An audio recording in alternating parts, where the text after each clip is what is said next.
Let's be real for a second. For generations, just hearing the words CBSE board exams was enough to send literal shivers down the spines of students and parents alike. It was a total pressure cooker. But recently, after facing a ton of criticism about this heavy burden, the Central Board of Secondary Education completely threw out their old rulebook. Welcome to today's Explainer. We're on an enthusiastic mission to decode these massive new system changes together.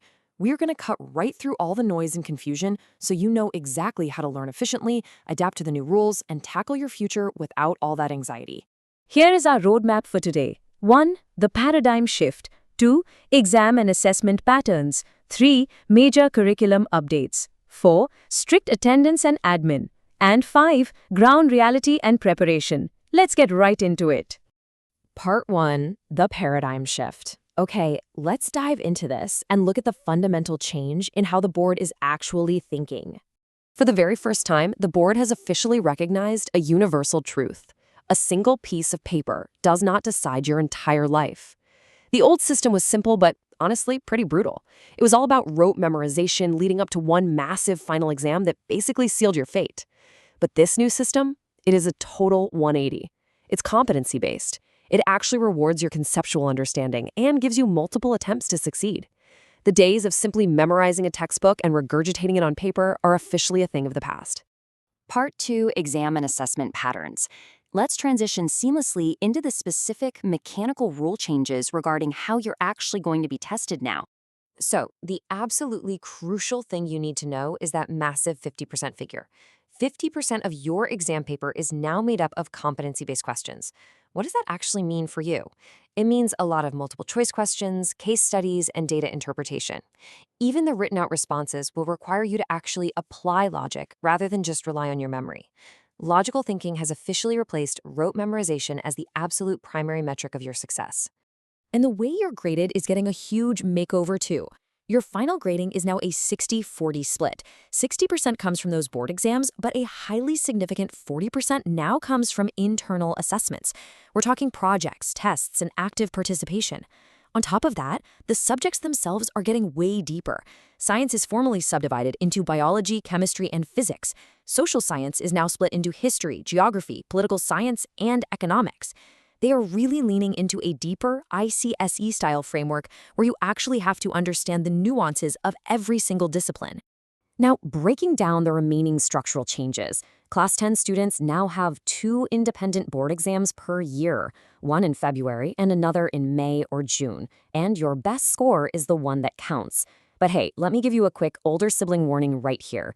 Do not use that first attempt as just a practice run. The safety net of a second attempt only works if you put serious effort into the first one so you can clearly see what you actually need to improve.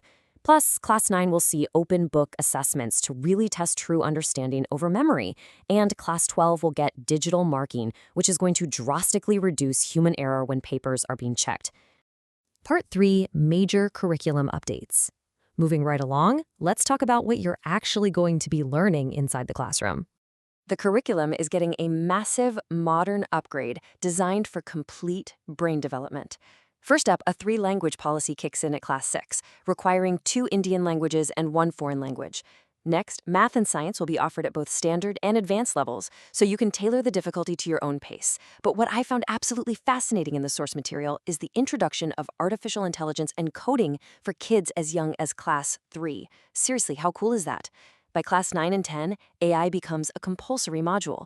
Plus, those classes we all used to treat as free periods, art, vocational, and physical education, are now totally mandatory. Now, what's really interesting about this next administrative change is that English is officially reclassified as a foreign language. It's no longer standing as a compulsory Indian language under the new multilingual policy framework. It's a fascinating shift in how the curriculum defines local versus global communication. Part 4, Strict Attendance and Eligibility Rules.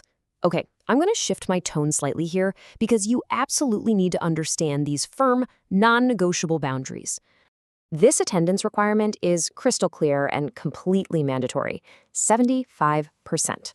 You must maintain a strict 75% attendance rate to even be eligible to sit for your board exams, period. The days of skipping school to just self-study at home are going to be heavily scrutinized. And remember that 40% internal assessment weight we just talked about?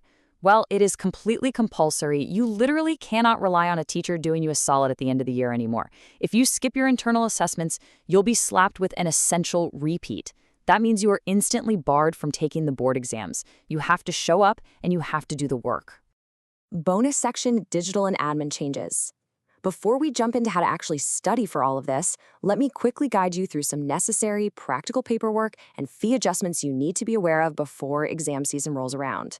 First, you need to know about the APA RID. This stands for the Automated Permanent Academic Account Registry. It's a mandatory registration for all students from class 9 to 12, and you have to get this set up via the Pariksha Sangam portal by 2026. If you haven't created yours yet, definitely make it a priority. It's going to be absolutely essential for your future board registrations. Also, just a quick heads up so parents and students aren't caught off guard. Exam fees have seen a slight bump. It's an extra 20 rupees per subject. So, for example, a fee going from 100 to 120 rupees. Practical exam charges have also increased by 10 rupees. It's just a standard inflation adjustment, but definitely good to know for your planning. Part 5, Ground Reality and Preparation. All right, we have the theory and the rules, but how does this actually play out in reality? Let's examine how a top-performing student actually navigated this whole new system.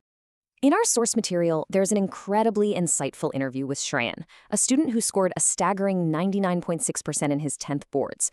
But listen to what he admits.